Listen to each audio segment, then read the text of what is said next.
Welcome everybody to this recorded version of the first chapter. The first lecture on blood chapter. We're starting a new unit that includes most of the cardiovascular system. And so let me start with a screen share to illustrate a little bit of the cardiovascular system.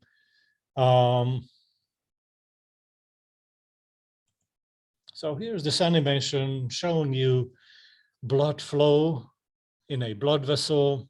You see blood components, and we'll talk about that during the blood chapter. You also see that the blood is in motion. So we have to have a motor that keeps blood in motion.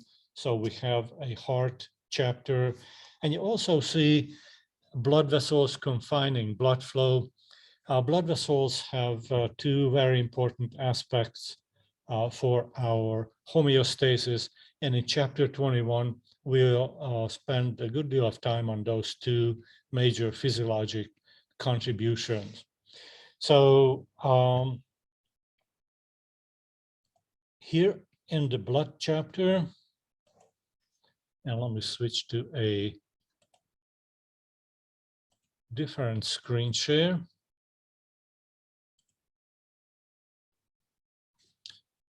Let me just see if we can pick up a laser pointer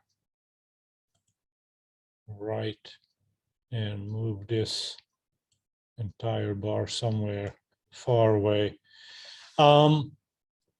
Make this full screen eventually. So, excuse me. So when we think about the blood component of the cardiovascular system, we think about this fluid inside blood vessels. When it comes to the physiological effect of blood, we have to take into account interstitial fluid and lymph inside lymph vessels. And this is why the lymphatic system is, at least in part, included in our unit here. So the focal point of the cardiovascular system is serving our cells, supplying the cells with nutrients, removing waste products are all contributions coming from blood. So let's take a look at how this system works. So the major focal point in this chapter is the blood that's flowing inside these blood vessels. We'll be seeing the transport of oxygen, nutrients, water, and electrolytes, hormones. All those products needs to be delivered to the cells. So from the blood vessels, all these components from the blood will have to move through this blue interstitial fluid. This is the importance of that fluid component in our body. And then from that interstitial fluid, nutrients, oxygen, electrolytes, hormones need to be moving either into the cells or contacting the cells. So this movement of molecules between the cells and the interstitial fluid and blood is a major component of how blood actually fulfills its function, especially when it's related to transport. We'll be seeing this drawing at a great number of chapters because we are serving the interest of these cells. So blood has a major importance in this, serving as a transporting unit, transporting function within the cardiovascular system. So this is why we are mentioning these fluids outside of the blood. Without interstitial fluid and without the intracellular fluid inside the cells, this transport out of the blood vessels and into the cells would be impossible. So no surprise that when it comes to listing the functions of the blood, transport is a major one. We'll be seeing oxygen and carbon dioxide transport, of course, linked to the respiratory system. We will be seeing the transport of metabolic waste to the urinary system, where those wastes have to be removed through the action of kidneys. We will be seeing the transport function of blood linked to the digestive system, where nutrients need to be absorbed into, guess where? Blood, most of them anyway. Distribution of hormones, you have seen that in chapter 18 is linked to blood flow. And a little bit in chapter 25, we'll be seeing that heat distribution is also linked to the transportation function of blood. Another major function of blood is protection from disease. This will come to us in the immune system. Loss of blood, we'll be detailing this later on in the second lecture of the blood chapter. Blood also plays a kind of mediator role. This is where regulation comes into play. So the blood is an essential component to regulate blood pH. Core body temperature is regulated through several actions of the blood. And we will be detailing this again a little bit in chapter 25. Regulating water content of cells and electrolyte amount, dissolved ion regulation will come to us mostly in chapter 27. So regulatory functions will also be detailed in future chapters. Physical characteristics of blood includes a viscous fluid nature, a core body temperature that is actively maintained, a blood pH, very narrow range, 7.35 to 7.45. This is actively managed and maintained in our body. Chapter 27 will be where the details will be coming from. And our blood volume is also actively maintained, surprising as it may seem, as we say this at this lecture, but blood volume has a major influence on our blood pressure. And if we want to maintain blood pressure, we can use regulation of blood volume to regulate blood pressure. Why blood pressure is so incredibly important to our physiology, not only to pathology as hypertension, but normal blood pressure must be maintained, and that maintenance will be detailed in chapter 21. So crucial aspects of blood physical characteristics are under control of different organ systems. When it comes to components of blood, we'll be taking a look first at how we can separate blood into a liquid component, plasma, and the components that full of cellular components, such as red blood cells, white blood cells. Once blood is centrifuged, those two sets of elements separate.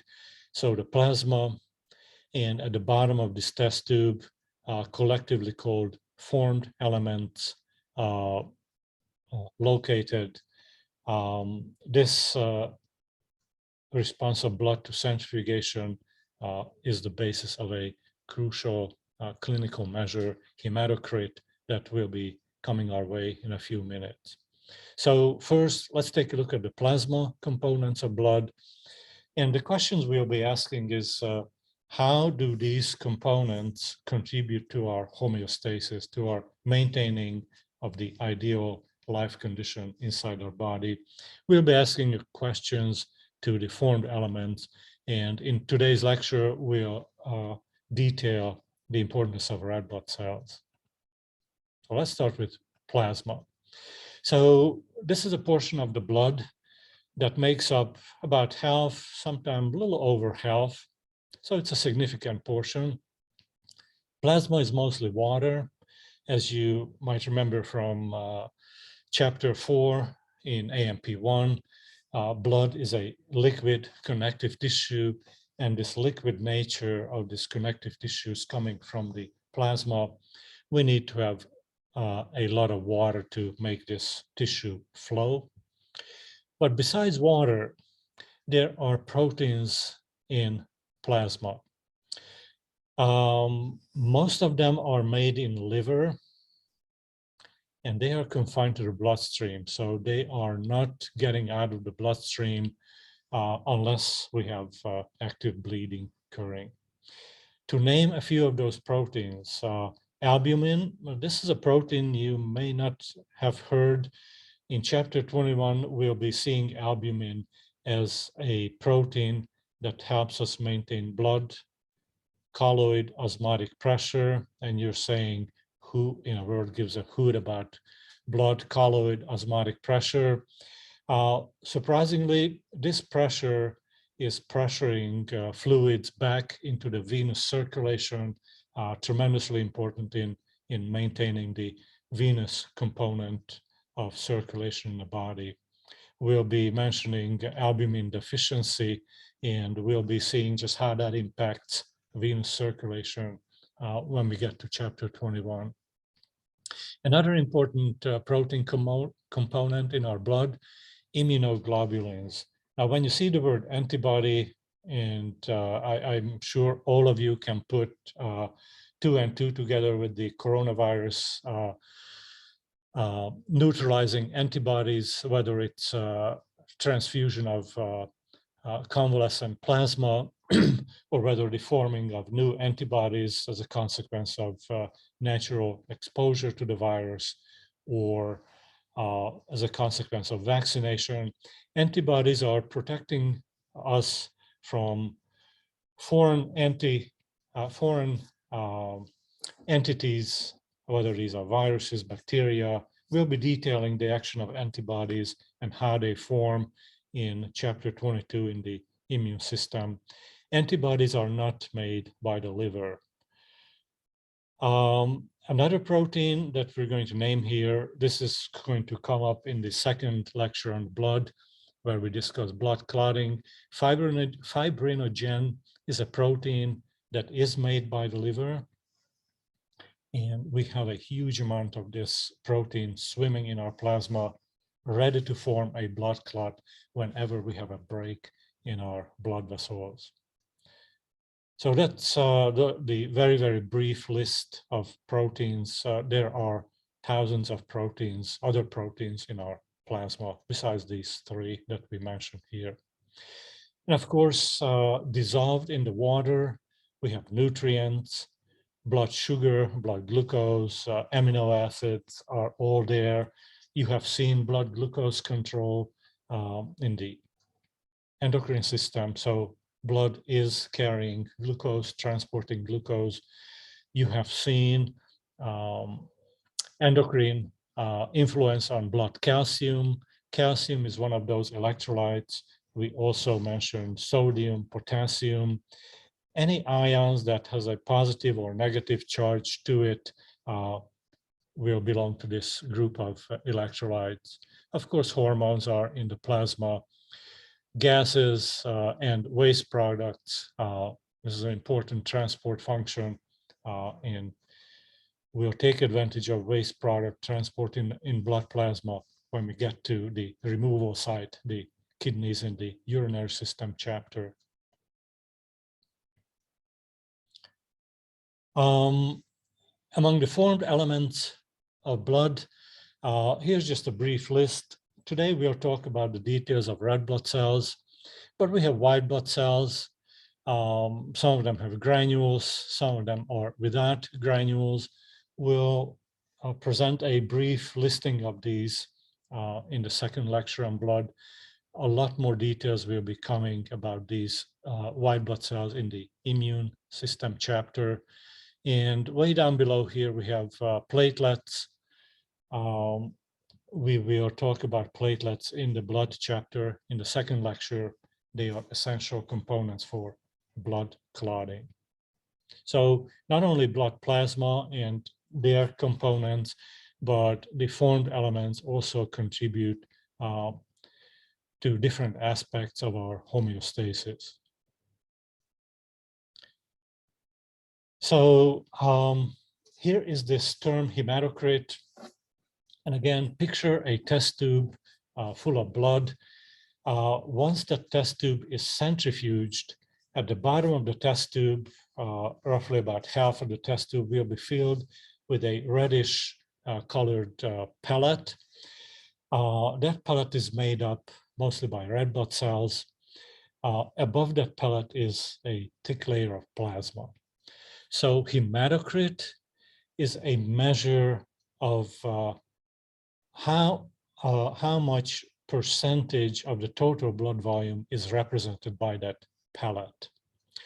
So if you centrifuge a blood specimen from female or male, we'll see different normal percentage ranges.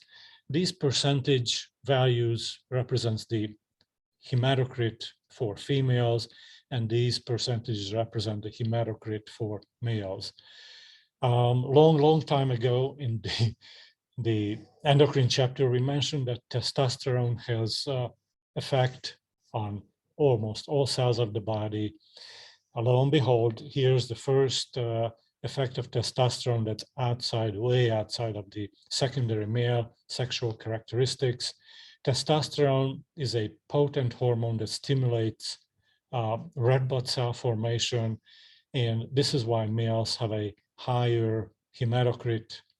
A much larger proportion of the male blood is filled with red blood cells. The normal range has an important clinical meaning. During blood examination, if this clinical lab results show lower than normal hematocrit values, the first thought is that this person has anemia.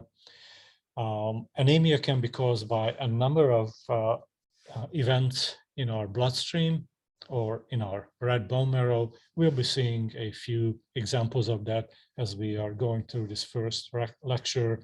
Either not enough red blood cells or not enough hemoglobin is made in these individuals, and that will lead to a lower than normal hematocrit range.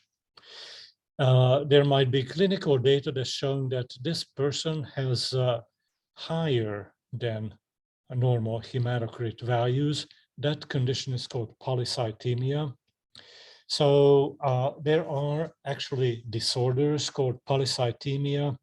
Polycythemia vera is the most frequent one. The red bone marrow is mistakenly programmed to create more red blood cells than we need.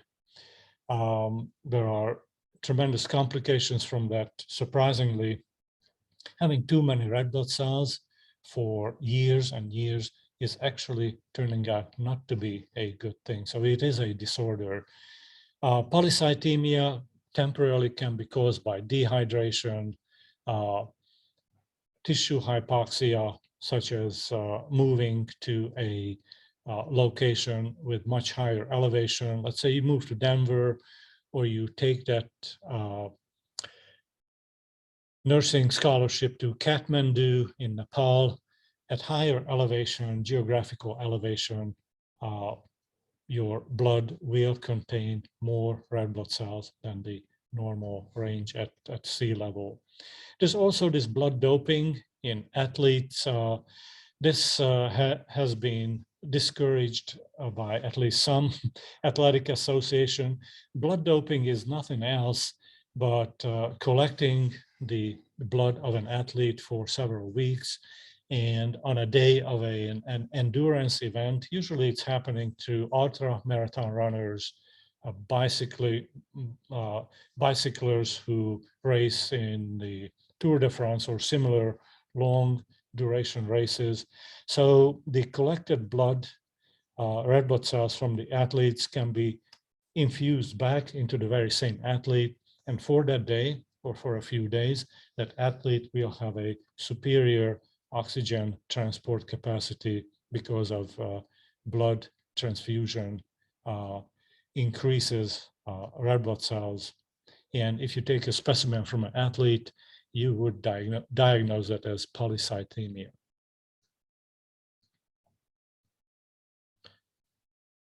We'll now take a greater look about the formation and removal of blood cells, of red blood cells today, but in general, formed elements in the blood are dying or destroyed frequently. So our body must be ready to create new blood cells continually to replace those dead ones. In adults, the site of blood cell production is red bone marrow. In the spongy bone areas of sternum, ribs, skull, pelvis, epiphyseal areas of long bones, we can add to this vertebrae, for example, clavicle, bone cell production goes on in the red bone marrow, filling those bones or areas of our bones. So here's this process called hematopoiesis. Here is the schematic of what is happening in our red bone marrow. Now, this looks static, but when you just look at red blood cell production, normally, as you're listening to this recording, your red bone marrow in your entire body is churning out, producing 2 million new red blood cells every second. So red blood cell production by the red bone marrow is a hugely active process. The same can be said for white blood cell production and platelet production. So this is not just a sideline event. This is a hugely active happening site in our body. So how is this happening? We start with a pluripotent stem cell. These cells sit in those gaps of the spongy bone, and all they do is divide. You have seen this term stem cell in the integumentary system in AMP1. In the stratum basale layer of our epidermis, we have this stem cell layer, and all those cells do is to divide. Cell division is constant. So the daughter cells of the pluripotent stem cells can be either lymphoid stem cells or myeloid stem cells. The lymphoid stem cells will keep on dividing, and they form the lymphocytes circulating in our blood, and we'll detail the T and B lymphocytes and natural killer cells in our immune system chapter. The myeloid stem cells are dividing yet again further, eventually to produce red blood cells, platelets, and eosinophil through monocyte set of circulating white blood cells. Important to know that this process, the cell division and differentiation, is under local hormonal stimulating control. These forming units in green boxes are all stimulating factors. You don't need to memorize the green or these light blue boxes. It's important to know pluripotent stem cell, myeloid stem cell, lymphoid stem cell, and what is made of the myeloid stem cells and what is made of the lymphoid stem cells. So the end products we see in circulation, it's important to link to these two stem cells. One clinical significance of understanding this process is that during chemotherapy treatment of cancer patients, most chemotherapeutic agents are slowing down cell division of cancer cells. And as a side effect, cell division from these stem cells, excuse me, is also slowed down. So there is an anemia, but there's also a deficiency of white blood cells in cancer patients undergoing chemotherapy. So there's this drug Neulasta, Neulasta, which is an artificial stimulating factor. Injection of Neulasta into cancer patients will stimulate mostly white blood cell production. So the immune system of these cancer patients will be rejuvenated and made stronger by that drug. And you could not make a drug like Neulasta without knowing all the stimulating events happening in red bone marrow.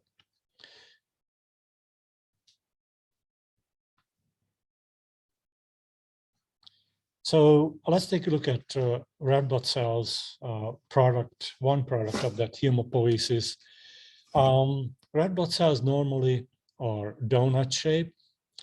And if you want to give this a try, the alternative name for a donut is a biconcave disc.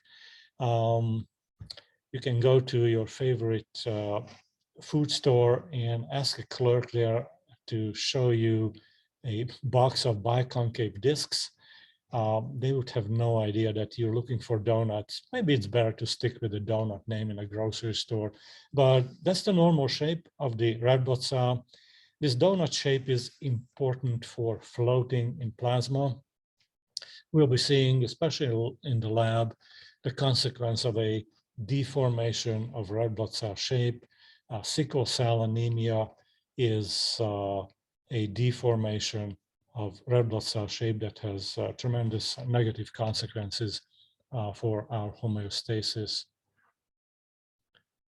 And here's, in case you are wondering if you heard this right, new red blood cells are made at a pace of 2 million per second. So the unique and physiologically important function of red blood cells is oxygen transport. So to dig a little deeper into this, we need to take a look at this molecule, hemoglobin, which is the oxygen carrying molecule. So 3 components here that we'll be mentioning. The bluish snaking structures are proteins. They are called globin. We have 4 of these globin chains. Deformation of the globin protein appears in anemia such as sickle cell anemia, also in a disorder called thalassemia. So keeping the globin proteins shaped just right is an important aspect of hemoglobin function. We also have 4 heme discs attached to various parts of the hemoglobin. This is this yellow ring here. The heme is a complex organic molecule. Its production is stimulated and speeded up by vitamin B12. So B12 deficiency in the body leads to heme deficiency, and that leads to yet another anemia. And a third part within this heme disc, we need to have an iron ion. This is the ion where oxygen actually physically sticks to. And we do have iron deficiency anemia, so we must have enough iron in our body to supply iron for hemoglobin formation. So no matter which part of hemoglobin is defective, the result will be one or another type of an anemia, the deficiency to transport oxygen. So in addition to oxygen, carbon dioxide and nitric oxide can also be transported. When it comes to physiology, the carbon dioxide transport by hemoglobin is making up a minor fraction of transport, and hemoglobin is not listed as a physiologically important hemoglobin transporter. Consider these 2 bullet points just as factual statements that yes, hemoglobin can move carbon dioxide and nitric oxide, but hemoglobin is physiologically only significant for oxygen transport. So this is the physiological function of hemoglobin, transporting oxygen. Another clinical aspect of red blood cells is that the globin part of hemoglobin can be chemically modified by too much sugar in our blood. So high blood sugar, definitely coming from uncontrolled type 2 or type 1 diabetes, will chemically change hemoglobin. And this chemically changed glucose-studded hemoglobin is called hemoglobin A1C. Monitoring this type of hemoglobin in the blood can be a reflection on whether treatment or patient compliance is successful in reducing high blood glucose levels, blood sugar levels in those diabetics. For the life cycle of red blood cells, we're going to talk about the birth and the recycling of red blood cells. For birth of the red blood cells, we have seen hemopoiesis already. It is happening in red bone marrows. To be more specific, we need this constant production of red blood cells because red blood cells have only about a 4-month lifespan. Red blood cells wear out. They become leaky when these donuts are shoved through by blood pressure through capillaries that are barely larger than the red blood cells themselves. So there's a lot of friction between red blood cell and those capillary blood vessels, and red blood cells physically get damaged. Because there's no repair of red blood cells possible, red blood cells cannot divide, they don't have a nucleus to make enzymes to fix the worn out red blood cell or damaged red blood cell.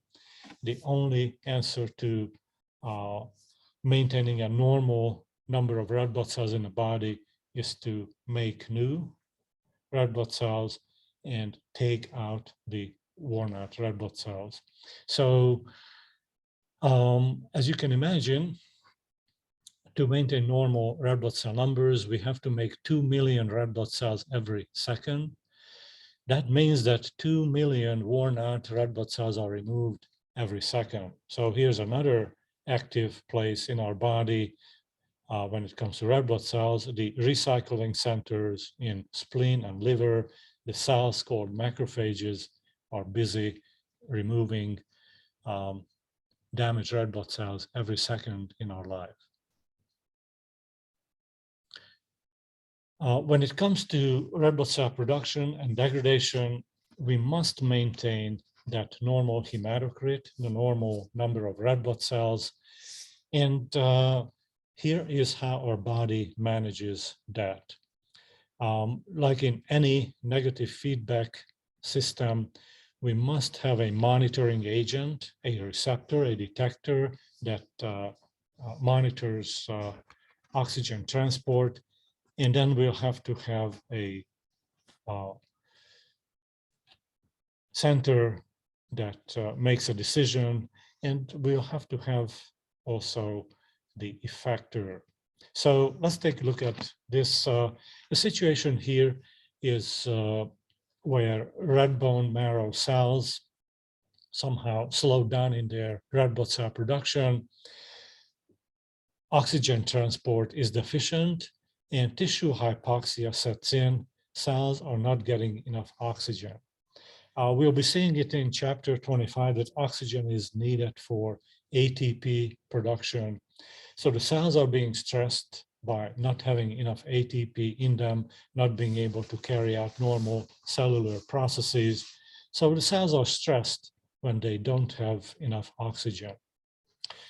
The monitoring site for hypoxia, surprisingly, is small groups of cells in the kidneys.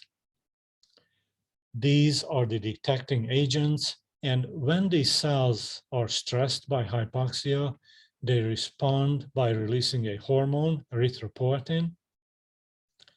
This hormone will go to the effector, red bone marrow, and red bone marrow will respond by speeding up red blood cell production. So this hormone erythropoietin sends a chemical signal to the red bone marrow to speed up red blood cell production because our cells are suffering from hypoxia. As a consequence, just like in any negative feedback cycle, is we are going to reverse the decreased red blood cell number by normalizing red blood cells and by making more in the red bone marrow. So this is the system that's responsible for maintaining the normal red blood cell number in the body.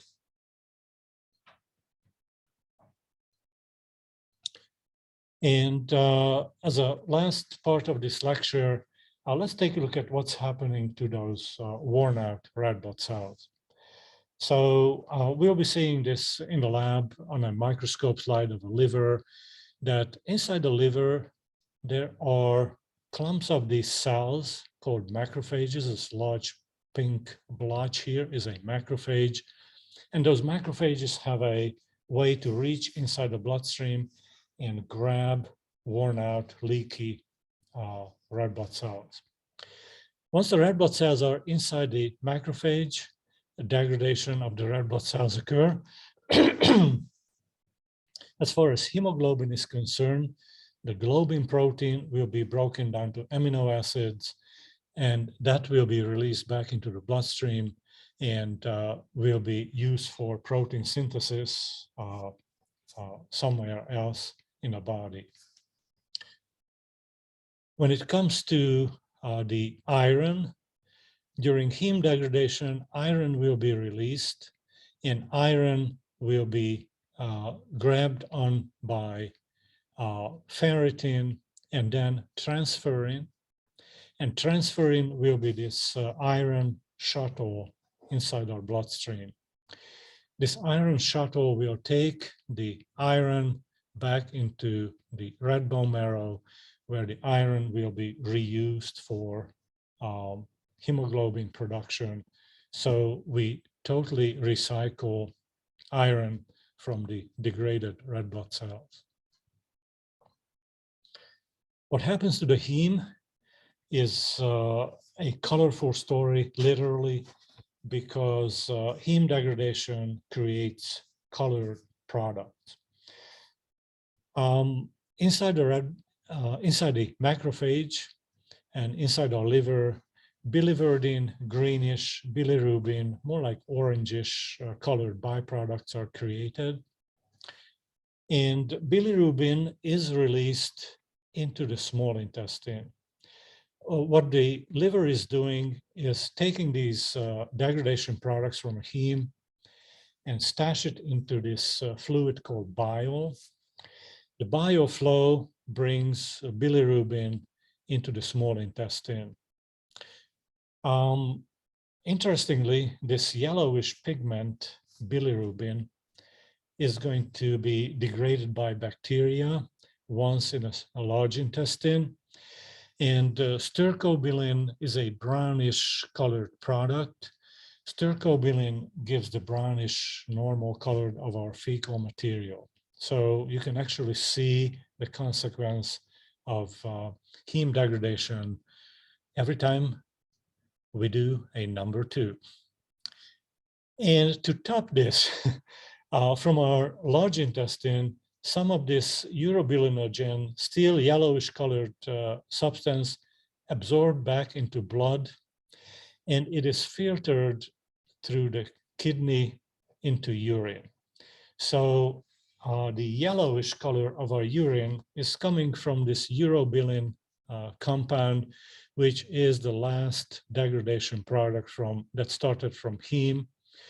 So this is yet another colorful evidence when we do number 1, that heme degradation is occurring in a body, and this byproduct just ends up in the urine and colors it yellow. So this is the story of red blood cell production and degradation and at least partial recycling. We will come back to this urobilin in the urinary chapter. I'll probably bring an image, yellow writing in the snow, which tends to say never eat yellow snow. We're going to have oodles of fun with that, as you can imagine, in the urinary chapter. But until then, I'm going to stop this lecture right here. I'm going to stop screen sharing. So thank you for listening to this first lecture on blood. We'll continue this in a face-to-face lecture.